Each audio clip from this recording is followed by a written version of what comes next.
నమస్తే, welcome to our channel. నేను మేసిరి.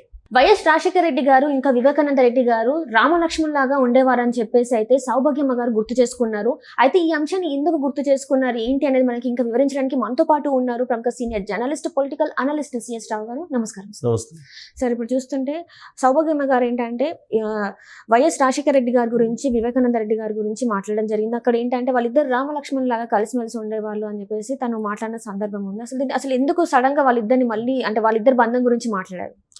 ఇప్పుడు ఈ సందర్భంలో ఎందుకు మాట్లాడాల్సి వచ్చింది? వివేకానంద రెడ్డికి అలాగే దివంగత రాజశేఖర రెడ్డికి మధ్య ఎలాంటి సంబంధాలు ఉండేవి అనే దాని మీద సౌభాగ్యమ్మ ఇప్పుడు ఎందుకు మాట్లాడాల్సి వచ్చింది అనేటువంటి ఒక ప్రశ్న వేసుకుంటే, ఆమె ఇచ్చినటువంటి ఇంటర్వ్యూలో రాజశేఖర రెడ్డి అలాగే వివేకానంద రెడ్డి ఎలా ఉండేవాళ్ళు అని చెప్పి చాలా వివరంగా చెప్పడం జరిగింది.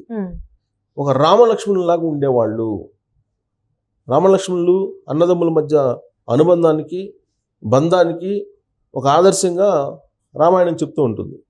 అలాంటి అనుబంధం రాజశేఖర రెడ్డికి వివేకానంద రెడ్డికి మధ్య ఉండేది. ఎలాంటి పొరపొచ్చాలు ఇంట్లో ఉండేవి కాదు.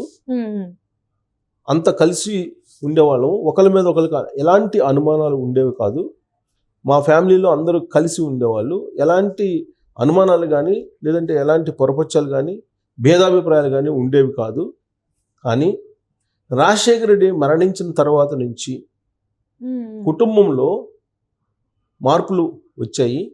ఆ మార్పులు రావడానికి కారణం కూడా ఇండైరెక్ట్గా భారతి పేరును ఆవిడ ప్రస్తావించారు. ఇండైరెక్ట్గా, డైరెక్ట్గా కాబడినప్పటికీ మొత్తం ఇప్పుడు భారతి రెడ్డి చుట్టూరు మొత్తం వ్యవహారాలు తిరుగుతున్నాయి. అక్కడి నుంచే పొరపొచ్చాలు కానీ అనుమానాలు కానీ ఈ హత్యలకు సంబంధించిన అంశాలు కానీ వచ్చాయి. రాజశేఖర రెడ్డి బతికున్న రోజుల్లో ఎలాంటి విభేదాలు ఉండేవి కాదు, అభిప్రాయ భేదాలు కూడా ఉండేవి కాదు, అందరం కలిసి ఉండేవాళ్ళము అని చెప్పి ఆవిడ ఆ రోజులను తలుచుకుంటూ ఇంటర్వ్యూ ఇవ్వడం జరిగింది. అంటే రాజశేఖర రెడ్డి చనిపోయిన తర్వాత మొత్తం వైఎస్ ఫ్యామిలీలో ఎలాంటి సిచ్యువేషన్స్ వచ్చాయనేది మనం అబ్జర్వ్ చేస్తాం. ఇప్పుడు ఆల్రెడీ మనం చూస్తున్నాం. ఆవిడ ఇంకో మాట కూడా చెప్పారు. రాజశేఖర రెడ్డి, వివేకానంద రెడ్డి బతికున్న రోజుల్లో ఎక్కడెక్కడో కొన్ని హత్యలు జరిగేవి, కానీ అవి ఇంట్లో జరుగుతాయని చెప్పి నేను ఎక్స్పెక్ట్ చేయలేదు. ఫ్యాక్షనిజం మూలాలు, ఫ్యాక్షనిజం సంబంధించిన హత్యలు వీటి మాట వినేవాళ్ళమే. కానీ ఇంట్లోనే హత్య చేస్తారు, ఇంట్లోనే హత్యలు జరుగుతాయి అని చెప్పి ఇప్పుడు రాజశేఖర రెడ్డి చనిపోయిన తర్వాత చూడాల్సి వస్తుంది. ఇలాంటి పరిస్థితి నేను ఊహించలేదు అసలు ఎప్పుడు కూడా. రాజశేఖర రెడ్డి, వివేకానంద రెడ్డి మధ్య ఉన్నటువంటి అనుబంధం రామలక్ష్మణ్ లాంటిది. అలాంటి అనుబంధాన్ని ప్రశ్నించేలా, అలాంటి అనుబంధాన్ని అవమానపరిచేలా ఇప్పుడు ఉన్నటువంటి పరిస్థితులు కనిపిస్తూ ఉన్నాయి. ఇవాళ వివేకానంద రెడ్డి మర్డరు అనేది అసలు వైఎస్ కుటుంబంలో ఉండేటువంటి రాక్షసులు వ్యవహారంగా తలపిస్తుంది అని చెప్పి ఆవిడ తన మనోవేదనని బయటపెట్టారు. కుటుంబంలో ఇలాంటి సంఘటనలు జరుగుతాయని చెప్పి ఎప్పుడు ఊహించలేదు. అంత అన్యోన్యంగా ఉండేవాళ్ళు అప్పట్లో. రాజశేఖర రెడ్డి బతుకున్న రోజుల్లో రాజశేఖర రెడ్డి, వివేకానంద రెడ్డి అని చెప్పి చెప్పేవాళ్ళు. నిజంగా కూడా ఆయన చెప్పినట్టు అన్నదమ్ముల మాదిరి ఎప్పుడు కూడా వాళ్ళిద్దరి మధ్య పొరపొచ్చాలు ఉండేవి కాదు. రామలక్ష్మణ్ లాగానే ఉండేవాళ్ళు. వాళ్ళు అసలు ఎప్పుడు ఏం అనుకున్నటువంటి దాఖలాలు కూడా ఎక్కడా లేవు. రాజశేఖర రెడ్డి ముఖ్యమంత్రిగా ఉన్నప్పుడు కూడా ఆయన కడపలో మొత్తం రాజకీయం చేసేవాడు. వివేకానంద రెడ్డి వాళ్ళిద్దరి మధ్య ఎలాంటి అభిప్రాయ భేదాలు ఉండేవి కాదు.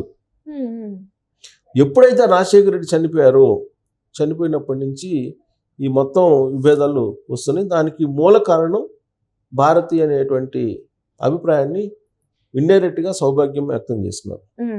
ఈవెన్ వివేకానంద రెడ్డి, రాజశేఖర రెడ్డి బతికున్న రోజుల్లో ఆయన కూడా రాజకీయాల్లో ఉన్నారు. కానీ ఏ రోజు కూడా వాళ్ళిద్దరి మధ్య తేడా రాలేదు. వివేకానంద రెడ్డి ఎంపీగా ఉండేవాళ్ళు, ఈయన ఎమ్మెల్యేగా ఉండేవాళ్ళు. రాజశేఖర రెడ్డి ముఖ్యమంత్రిగా కూడా అయ్యారు. తర్వాత ఆయన మినిస్టర్ కూడా అయ్యాడు. ఎవరు? వివేకానంద రెడ్డి. రాజశేఖర రెడ్డి తదనంతరం సో కాంగ్రెస్ పార్టీలో ఉన్నాడు. చనిపోయిన తర్వాత ఆయన వైఎస్ఆర్ కాంగ్రెస్ పార్టీలోకి కొత్త పార్టీ పెట్టుకొని వెళ్ళిపోయాడు జగన్మోహన్ రెడ్డి. ఆ రోజు నుంచి కుటుంబంలో అభిప్రాయ భేదాలు రాబోలు పెట్టినాయి. అప్పుడు ఒక సందర్భంలో మీసం కూడా మెల్లేశారు జగన్మోహన్ రెడ్డి మీద. అప్పుడే రాజశేఖర రెడ్డి చనిపోయిన తర్వాత జరిగినటువంటి ఉప ఎన్నికల్లో వివేకానంద రెడ్డి మీసం మెల్లేసి చూసుకుందాం రా అని చెప్పేసి అన్నారు. ఆ మీసం మెలేయటమే ఆయన హత్యకు కారణం అనేది కూడా కొంతమంది చెప్తూ ఉంటారు. ఆ రోజు నుంచే వీళ్ళిద్దరి మధ్య పొరపచ్చాలు వచ్చాయని. ఆ తర్వాత మళ్ళీ వైఎస్ఆర్ కాంగ్రెస్ పార్టీలోకి వివేకానంద రెడ్డి వెళ్ళటం, ఎమ్మెల్సీగా పోటీ చేయటం, ఆయన ఓడిపోవటం, ఓడిపోయిన తర్వాత ఆయన మర్డర్ కావటం ఇవన్నీ జరిగాయి. ఇవంతా కూడా వ్యూహాత్మకంగా చేశారు అనేది సౌభాగ్యం చెప్తూ ఉంది. ఇప్పుడు అభిప్రాయం సౌభాగ్యం చెప్పే అభిప్రాయం అంటే ఇవన్నీ వ్యూహాత్మకంగా చేశారు, కావాలని చేశారు. ఇప్పుడు వైఎస్ ఫ్యామిలీ చిన్న భిన్నం అయిపోయింది, వైఎస్ ఫ్యామిలీకి ఉన్నట్టు గౌరవం పోయింది అనేటువంటి ఆవేదనను ఆవిడ వ్యక్తం చేస్తున్నారు. సో వివేకానంద రెడ్డి మర్డర్ చేయాల్సినంత నేరం ఏం చేశారు? ఇప్పుడు ఏ ఎలక్షన్లు వచ్చినా కానీ ఇప్పుడు జగన్మోహన్ రెడ్డి ఎంపీగా పోటీ చేశాడు ఒక టైంలో.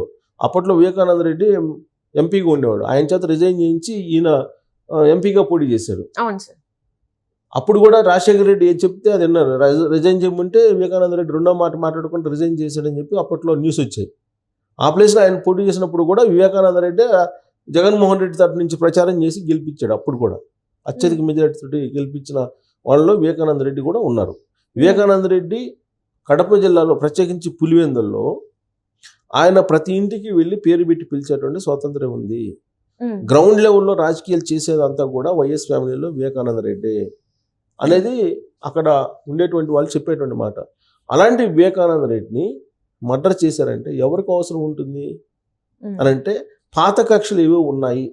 అందుకే కొంతమంది షాడోలే ఈ పని చేశారు, షాడోలుగా ఉన్నటువంటి వాళ్ళే ఈ పని చేశారు.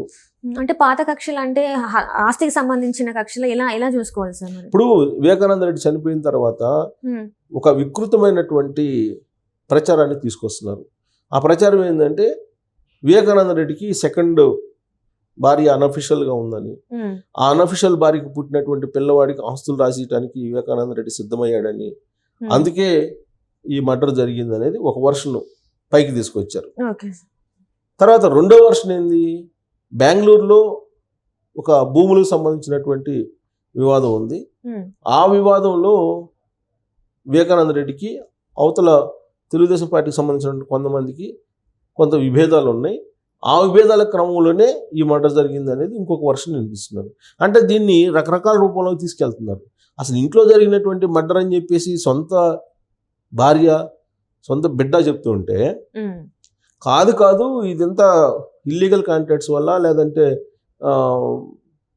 భూ మాఫియా సెటిల్మెంట్ల వల్ల జరిగినటువంటి మర్డర్ అనేది క్రియేట్ చేసేటువంటి ప్రయత్నం చేస్తున్నారు. అందుకే ఇప్పుడు ప్రజాక్షేత్రంలోకి వెళ్ళి మేము అసలు ఉన్న విషయాన్ని చెప్పాలి, ముందు హంతకుల్ని శిక్షించాలి, ఈ మర్డర్ ఎవరు చేసింది అనేది తెలియాలి అనేది ఇప్పుడు సౌభాగ్యం కానీ డాక్టర్ సునీతారెడ్డి కానీ వాళ్ళు పట్టుబడుతూ ఉన్నారు. ఆ సందర్భంగా కుటుంబం యొక్క అన్యోన్యతని సౌభాగ్యం చెప్పారు. మొదటి నుంచి ఎంత అన్యోన్యంగా ఉండేవాళ్ళు అన్నదమ్ములు, కానీ ఇప్పుడు భారతిరెడ్డి పేరు ఇండైరెక్ట్గా చెప్తూ ఆవిడ మొత్తం చేసినందువల్లే ఈ పరిస్థితి వచ్చింది అనేది ఆవిడ చేస్తున్నటువంటి ఆరోపణ. దాంట్లో నిజం ఉందా లేదా అనేది వాళ్ళ ఫ్యామిలీ మెంబర్లకు తెలియాలి. సౌభాగ్యం చెబుతున్న దాని ప్రకారం అయితే భారతిరెడ్డి మీద పెడుతుంది ఆవిడ. భారతిరెడ్డిని టార్గెట్ చేసి ఆవిడ మాట్లాడుతున్నారు. కానీ భారతిరెడ్డి గురించి తెలిసినటువంటి వాళ్ళు ఏం చెప్తారు, భారతిరెడ్డి చాలా చదువుకున్నవాడే, చాలా పాలిష్డ్గా ఉంటారు, చాలా సహాయం చేస్తూ ఉంటారు, ఇలాంటివన్నీ చెప్తుంటారు ఆవిడ గురించి. కానీ ఇప్పుడు వీడని చెప్తున్నారు, అసలు ఆవిడ వచ్చి ఆ మొత్తానికి ఇంట్లో కుటుంబంలో ఈ మొత్తం అభిప్రాయ భేదాలకు కానీ ఈ సంఘటనలకు కానీ తెర వెనుక మొత్తం ఆవిడ ప్రమేయమే ఉంది అనేటువంటి యాంగిల్లో వీళ్ళు ఫోకస్ చేస్తున్నారు. సో ఇది ఏది నిజం ఏది అబద్ధం అనేది సిబిఐ వాళ్ళు చెప్పాలి, లేదంటే ప్రజాక్షేత్రంలో మేము చెప్పుకుంటాం అని చెప్పి వాళ్ళు ప్రజాక్షేత్రంలోకి వెళ్తున్నారు. రేపు ఎన్నికలకు కూడా వాళ్ళు వెళ్ళేటువంటి అవకాశం ఉంది. వెళ్ళి అసలు నిజాలు ఏంటనేది మేము చెప్తాము అంటే వాళ్ళ కుటుంబ సభ్యుల కన్నా వేరే వాళ్ళకి తెలియదు కదా. సో కుటుంబ సభ్యులకు తెలిసినంత వేరే వాళ్ళకి తెలిసే అవకాశం లేదు కాబట్టి వాళ్ళు చెప్పేదాన్ని వినాల్సినటువంటి పరిస్థితి ఏర్పడింది వాళ్ళ. కానీ ఇంకొక వీళ్ళు సెకండ్ వర్షన్లో థర్డ్ వర్షన్లో కూడా చెప్తున్నారు. ఏది తాడేపల్లి ప్యాలెస్ అనేక రకాల వర్షన్లు చెప్తున్నారు. వాళ్ళు చెప్తున్నారు, వీళ్ళు చెప్తున్నారు. కానీ పబ్లిక్ మాత్రం అసలు ఏం జరిగింది అనేది అక్కడ ఉండేటువంటి వాళ్ళకి చాలా క్లారిటీ ఉంది. సిబిఐ చెప్పిన దాని తర్వాత కూడా సిబిఐ దర్యాప్తుని తప్పుపడుతున్నారని అంటే ఇంకా ఆ కేసులో అసలు ఏం జరిగింది అనేది మనకు అర్థమవుతుంది. ఇంకోటి ఏంటంటే సిబిఐ ఎంక్వైరీని కోరినటువంటి వాళ్ళు వద్దంటం అనేది ఇంకొక అనుమానాన్ని దారితీస్తుంది. సో సౌభాగ్యం ఏంటంటే భారతిరెడ్డిని టార్గెట్ చేసినట్టు క్లియర్గా అర్థమవుతుంది. సో సౌభాగ్యం చెప్పిన దాని ప్రకారం భారతిరెడ్డి చుట్టూ తిప్పుతున్నారు. కానీ ఇక్కడ అసలు ఎవరు చేశారు, దీన్ని మొత్తం వెనక కట్టప్ప ఎవరున్నారు అని అంటే ఇప్పుడు అనేక వేదికల మీద నుంచి నేను అర్జునుడిని, మీరందరూ కృష్ణులు అని చెప్పి చెప్తున్నారు కదా.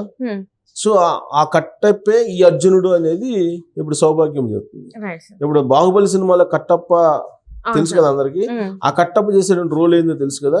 అలాంటి రోల్ ని ఇప్పుడు అర్జునుడు, నేను అర్జునుడిని మీరు కృష్ణుడు అని చెప్పి ప్రచారం చేసుకున్న ఎన్నికల ప్రచారంలో ఆ కట్టప్పే ఈ అర్జునుడు అనేది ఇప్పుడు సౌభాగ్యం చెబుతున్నారు. రైట్ సో కాబట్టి తాడేపల్లి కోటలో ఏం జరుగుతుంది అనేది ప్రజలే నిర్ణయించుకోవాలి.